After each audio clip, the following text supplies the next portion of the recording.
அரிதொரு அறியாமை கண்டற்றால் காமம் செறிதொறும் சேயிழை மாட்டு என்று வள்ளுவர் சொல்லியிருக்கிறார்.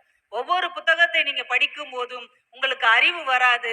நாம் எவ்வளவு அறியாமையில் இருக்கிறோம் என்கின்ற விவரம் நமக்கு தெரிய வரும். அதற்கு தான் இந்த புத்தகம் எல்லாம் வாசிக்க வேண்டும். கல்வியோடைய அவசியத்தை சில இடங்கள்ல எல்லாம் நம்ம சொல்லணும்னா அந்த புத்தகம் ரொம்ப பயனுள்ளதா இருக்கும். நான் ஒரு பெண்கள் கல்லூரியில பேச போனேன். அங்க உள்ளவங்க சொன்னாங்க, ஏதாவது பழைய சிறுகதைகள் எல்லாம் நீங்க இங்க சொல்லுங்க, இங்க தலைப்பதை கொடுத்துருக்குறோம்ல, இந்த பெண் கல்வி பற்றி ஏதாவது ஒரு கதை இருந்தா எங்க பிள்ளைங்களுக்கு சொல்லுங்க, நல்லா கேட்பாங்க அப்படின்னாங்க. சரின்னு நான் ஒரு கதையை எடுத்து கொண்டு போனேன். கல்கி அவர்கள் எழுதின புத்தகத்துல இருந்து ஒரு கதை. கல்கினோடனே நம்ம ஆளுகளுக்கு பொன்னியின் செல்வன் மட்டும்தான் தெரியும். அதுவும் அவர் என்னமோ ஐஸ்வர்யா ராய வச்சுதான் கதை எழுதின மாதிரி இன்னைக்குள்ள ஜென்ரேஷன் நினைச்சிட்டு இருக்காங்க. ஜெயம் ரவி தான் ராஜராஜ சோழன், திரிசா தான் குந்தவி நாச்சியார். நம்ம பாட்டிட்ட போய் கேட்டா சொல்லுவாங்க, சிவாஜி கணேசன் தான் ராஜராஜ சோழன், லட்சுமி தான் குந்தவை, வரலட்சுமி தான் பெரிய குந்தவை அப்படிம்பாங்க. ஆனா இவங்களுக்கு இப்படி காலம் மாறிடுச்சு. கல்கி கிருஷ்ணமூர்த்தியோடைய ஒரு அழகான கதை ஒண்ணு உண்டு, கண்ணீரும் கடிதமும் அப்படின்னு ஒரு கதை. நான் ஒரு 5 நிமிஷம் எடுத்துட்டு இவங்களெல்லாம் பேச வச்சிடுறேன். அந்த கதையை அந்த பெண்கள் கல்லூரியில சொன்னேன். ஒரு இதே மாதிரி பெண்கள் படிக்கிற ஒரு கல்லூரி. அந்த கல்லூரியில ஒரு வகுப்பறையில எல்லா பிள்ளைங்களும் கியாமியான்னு கத்திக்கிட்டு இருக்கு. ஆசிரியர் வரல. பெண்கள் எல்லாம் கத்துறாங்க. ஒரு பெண் ஒருத்தி பேசினால் பூமி அதிரும்னு இப்ப அம்மா கவிதை சொல்லிட்டு போனாங்க பாருங்க, அவ்வை சொன்ன கவிதை. அப்ப 50 பிள்ளைங்க கத்துனா எப்படி இருக்கும்? அப்படியே பயங்கரமா அதிருது. அமைதியா இருக்க மாட்டீங்களா அப்படின்னு கேக்குறாங்க. அப்ப நீங்க ஏதாவது ஒரு கதை சொல்லுங்க, நாங்க கேட்டுட்டு இருக்கோம் அப்படிங்கிறாங்க. சரி, நான் நடந்த ஒரு கதை நான் உங்களுக்கு சொல்றேன் அப்படின்னு சொல்லுங்க. இன்னையில இருந்து ஒரு 30-40 வருஷம் முன்னாடி இந்த கதை எழுதிய 1960 இந்த கதை எழுதப்பட்டது. அதுக்குள்ள அந்த அம்மா ஒரு கதை சொல்றாங்க. ஒரு 30 வருஷத்துக்கு முன்னாடி உங்களுக்கே தெரியும், சின்ன பிள்ளையிலே எல்லா பெண்களுக்கும் கல்யாணம் பண்ணி வச்சிருவாங்க. அப்படி ஒரு பொண்ணுக்கு 5 வயசுல கல்யாணம் பண்ணி வச்சிடுறாங்க. 7 வயசுல அந்த பையன் தண்ணியில குளிக்க போனவன் செத்து போயிட்டான். அவளுக்கு ஒரு 15 வயசு ஆகும்போது அவளுடைய சித்தி பொண்ணுக்கு ஒரு 12 வயசு.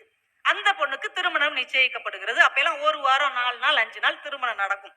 சொந்த பந்தம் எல்லாம் கூடி அந்த திருமணத்தை பரபரப்பா நடத்திக்கிட்டு இருக்கிறாங்க.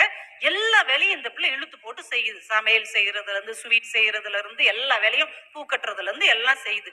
அப்ப முந்தின நாள், திருமணத்துக்கு முந்தின நாள் சொந்த பந்தம் எல்லாம் ஒரு கூடத்துல ஆண்களா உட்காந்து பேசுறாங்க. அப்ப இந்த கல்யாணம்லாம் நல்லா போய்கிட்டு இருக்கு அப்படின்னு சொல்லும் போது அந்த சொந்தக்கார இளைஞன் ஒருத்தர் சென்னையில இருந்து வந்திருப்பார். அது ஒரு கிராமம். நீங்க பேசுறதெல்லாம் சரி, என்ன நியாயத்தோட நீங்க நடந்துக்கிறீங்க? இங்க தங்கச்சிக்கு திருமணம் நடக்குது, அக்காக்காரி திருமணம் ஆச்சா ஆகலையானே தெரியவுள்ள கணவனை இழந்தவ, அவளுக்கு ஒரு மறு திருமணம் பண்ணி வைக்க கூடாதா? இது என்ன நியாயம் அப்படின்னு அந்த இளைஞன் கேட்கிறான். சொந்தக்காரங்க எல்லாம் சொல்றாங்க, ஏன் நீ வேணா கல்யாணம் பண்ணிக்கோ ஏன் அப்படிங்கிறாங்க. சரி, பெரியவங்க எல்லாம் ஒத்துக்கிட்டீங்கன்னா நான் திருமணம் பண்ணிக்கிறேன், அவ எனக்கு முறைப்பெண் தானே, நான் முடிச்சுக்கிறேன். எப்பா இப்படி எல்லாம் பேசக்கூடாதுப்பா, வாயை கழுவு, இதெல்லாம் நம்ம குடும்பத்துக்கு அடுக்காது, பெசாம கடன் எல்லாரும் திட்டிடுறாங்க. சரின்னு எல்லாம் வெளியில போன உடனே இவன் அப்படியே மெதுவா வர்றான். அந்த பொண்ணு வாசல் கிட்ட நின்று, எனக்காக பேசுனதுக்கு ரொம்ப நன்றி அப்படின்றா. இல்ல நான் சும்மாலாம் பேசல, மனசாரதான் சொல்றேன், உன்னை எனக்கு ரொம்ப பிடிக்கும், நீ என்னுடைய முறைப்பெண் தான், நாளைக்கு திருமண ஊர்வலத்துல உன் கையில ஒரு ரோஜாப்பூ கொண்டு வா, என்னை உனக்கு பிடிச்சிருந்தா ரோஜாப்பூ கொண்டு வா, நாளைக்கு இரவு யாருக்கும் தெரியாம நான் உன்னைய சென்னைக்கு அழைச்சிட்டு போய் கல்யாணம் பண்ணிக்கிறேன், திருமணம் முடிஞ்சு ஊருக்கு வந்தா கண்டிப்பா அவங்க நம்மளை ஏத்துக்கிட்டு தான் ஆகணும், உனக்கு என்னை பிடிக்கலன்னு நீ சும்மா வந்துரு அப்படின்னு ஒரு லெட்டர்ல எழுதி அவன் கையில கொடுத்துட்டு போறான். ஒரு கடிதத்துல எழுதி கொடுத்துட்டு போனான். இதுல என்ன இருக்குன்னு அவளுக்கு தெரியாது. ஏன்னா அவளுக்கு தான் படிக்க தெரியாது. 5 வயசுலயே கல்யாணம் ஆகி 7 வயசுல விதவை ஆயிட்டான். அந்த கடிதத்தை யார்கிட்ட காமிக்கிறதுன்னு தெரியல. கடிதத்தை அவன் பாட்டுக்கு எழுதி கையில கொடுத்துட்டு போயிட்டான். மறுநாள் திருமண ஊர்வலம் நடக்குது. இவ பாட்டுக்கு போறான். இப்ப அவன் பாக்குறான், நம்ம மேல இவளுக்கு விருப்பம் இல்லை போலன்ட்டு அவன் அன்னைக்கு இரவே ஊருக்கு கிளம்பி போயிடுறான். இப்ப இந்த பொண்ணு இந்த கடிதத்தை படிக்கணுமே, இதுக்கு என்ன பண்ண அப்படின்ட்டு அவங்க அப்பாட்ட வந்து, அப்பா என் வாழ்க்கையை தான் ஒண்ணும் இல்லாம ஆக்கிட்டீங்க, எனக்கு படிப்பாவது சொல்லி கொடுங்க, என்னைய படிக்கவாது வைங்கன்னு ரொம்ப கெஞ்சி கதறி அழுதவனே படிக்கிறதுக்கு அனுமதி கொடுக்குறாங்க. அந்த பொண்ணு படிச்சு 1 வருஷம் கழிச்சு இந்த கடிதத்தை எடுத்து வாசிக்கிறான். பார்த்தா, நீ கையில ரோஜாவோட வந்தேன்னா உனக்கு என்னை பிடிச்சிருக்குன்னு அர்த்தம், நான் அழைச்சிட்டு போறேன்னு அதுல எழுதி இருக்கு. இந்த பொண்ணு அப்படியே கண்ணீர் விட்டு அழுதுட்டு இருக்குது. இப்ப இந்த கதையை இந்த மேடம் அந்த பிள்ளைங்களுக்கு சொல்றாங்க. அந்த பிள்ளைங்க எல்லாம் பதட்டம் ஆயிட்டாங்க. அச்சுச்சோ மேடம், அப்புறம் என்ன மேடம் ஆச்சு? அப்ப என்ன ஆச்சு? அந்த அம்மா என்ன ஆனாங்க? அதுக்கப்புறம் என்ன ஆகும்? அந்த அம்மா மேற்கொண்டு படிச்சு டீச்சர் ட்ரைனிங் முடிச்சு, நமக்கு வந்த நிலைமை மற்ற பெண்களுக்கு வரக்கூடாதுன்னு ஒரு பெண்கள் கல்லூரியை நடத்தி கொண்டிருக்கிறார்கள், தன்னுடைய கதையை உங்களுக்கு சொல்லிக் கொண்டிருக்கிறார்கள் அப்படின்னு. கல்வியின் அருமை பற்றி எழுதப்பட்ட ஒரு கதை. இந்த கதையை நான் ஒரு கல்லூரியில சொன்ன உடனே அன்னைக்கு இரவு அந்த கல்லூரியில உள்ள ஒரு ஹெச்ஓடி மேடம் எனக்கு ஒரு கதை அனுப்புனாங்க. நீங்க ஆண்கள் கல்லூரியில பேச போனீங்கன்னா கல்வியின் அருமை பத்தி இந்த கதையை சொல்லுங்கன்னு எனக்கு ஒண்ணு அனுப்புனாங்க. அது ரொம்ப நல்ல கதையா இருந்தது. அது எழுத்தாளர் யாருன்னே தெரியல.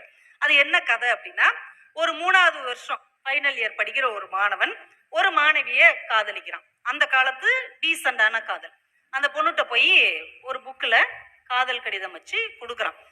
நான் உன்னைய விரும்புறேன், நீ என்னை விரும்பினேன்னா நாளைக்கு மஞ்சள் கலர் சுடிதார் போட்டு வா, நான் புரிஞ்சுக்கிறேன். கல்லூரி முடிஞ்சதுக்கு அப்புறம் நான் ஒரு வேலையும் தேடிட்டு உங்க அம்மா அப்பா வீட்டுக்கு முறைப்படி பெண் கேட்டு வர்றேன், என்னை பிடிச்சிருந்தா நீ மஞ்சள் சுடிதார் போட்டு வா, இல்லைன்னா வேண்டாம் அப்படின்னு சொல்லி புக்கை கொடுத்து விட்டுறான். மறுநாள் அந்த பொண்ணு வர்றா. இவன் ஆர்வமா பாக்குறான். சிவப்பு கலர் சுடிதார் போட்டு வந்திருக்கா. உனக்கு அப்படியே இதயமே உடைஞ்சி நொறுங்கிருது.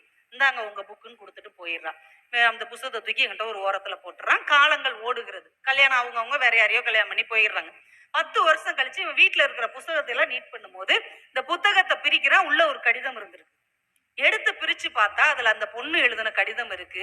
என்கிட்ட மஞ்சள் சுடிதார் இல்லாததால் சிவப்பு சுடிதார் போட்டு வருகிறேன், எனக்கும் உங்களை ரொம்ப பிடித்திருக்கிறது. இதை எப்ப பாக்குறான்? 10 வருஷம் கழிச்சு பாக்குறான். இப்ப அதுக்கு நீதின்னு போட்டிருக்கு. மாணவர்கள் அவ்வப்போது பாட புத்தகத்தை புரட்டி பார்க்கவும். இது ஆண்கள் கல்விக்கு ஒரு இன்றியமையாததா வச்சுக்கலாம் அப்படின்னு எனக்கு அவங்க அனுப்புனாங்க. அப்ப எப்படி பார்த்தாலும் இந்த கல்வி என்பது எல்லா தரப்பு மக்களுக்கும் தேவைப்பட்டதாக இருக்கிறது. இன்றைய இளைய தலைமுறை மொபைல் போனுக்குள்ளே தங்களுடைய வாழ்க்கையை மூடிக்கொள்ளாமல் கொஞ்சம் புத்தகத்தை விரித்து படித்தால் ஒருவேளை உங்க வாழ்க்கைக்கான எதிர்காலம் அதில் இருக்கக்கூடும் அப்படிங்கிறதையும் சொல்லி, தாகூர் அவர்கள் ஒரு நாள் ஒரு நல்ல முழு நிலவு நாள் நதிக்கரைக்கு பக்கத்துல இருக்கிற ஒரு படகு வீட்டுல உட்காந்து உள்ள மெழுகுவர்த்தி வெளிச்சத்துல ஜன்னல் எல்லாம் பூட்டிட்டு ஒரு அழகியல் தத்துவம் சார்ந்த ஒரு புத்தகத்தை படித்து குறிப்பெடுத்து கொண்டிருக்கிறார். அவருக்கு மைண்டே ஓடல. ஒரு சிக்கலான புத்தகம் அது. அந்த அழகியலை அவரால் உணரவே முடியல. ரொம்ப களைப்பாயிடுது. சோர்வான உடனே அந்த மெழுகுவர்த்தியை ஊதிட்டு ஜன்னலை திறக்கிறார். முழு நிலவு ஒளி அப்படி பளீர்னு உள்ள வருது. அப்படியே பளிச்சுன்னு அந்த படகு வீடு அப்படியே ஜொலிக்குது. கதவை திறந்துட்டு வெளியில பார்த்தா முழு நிலவு அப்படியே பால் பொங்க அவர் மேல பொங்கி எழுகிறது.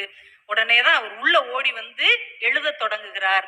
இவ்வளவு நேரம் இவ்வளவு பெரிய வெளிச்சத்தை ஒரு சின்ன மெழுகுவர்த்தி மறைத்து கொண்டிருந்தது. அந்த சின்ன மெழுகுவர்த்தியை அணைத்தவுடன் இவ்வளவு பெரிய நிலவு என்னை தழுவி கொண்டது. எப்போது ஒருவன் சின்னஞ்சிறிய இன்பங்களில் தன்னை இழந்து விடுகிறானோ அவனுக்கு பேரின்பம் கிடைக்காமல் போய்விடும் என்று தாகூர் அதில் பதிவு செய்தார். இன்றைக்கு நம்முடைய இளைய சமுதாயமும் இந்த மொபைல் என்கின்ற சிற்றின்பத்தில் மூழ்கி இலக்கியம் என்கின்ற பேரின்பத்தை தொலைத்து கொண்டிருக்கிறார்கள். கொஞ்சம் இந்த புத்தகத்தின் பக்கம் வந்தால் உங்க வாழ்க்கையை வசீகரிக்கக்கூடிய நிறைய விஷயங்கள் இந்த கதைகளிலும் கவிதைகளிலும் ஒளிந்திருக்கிறது.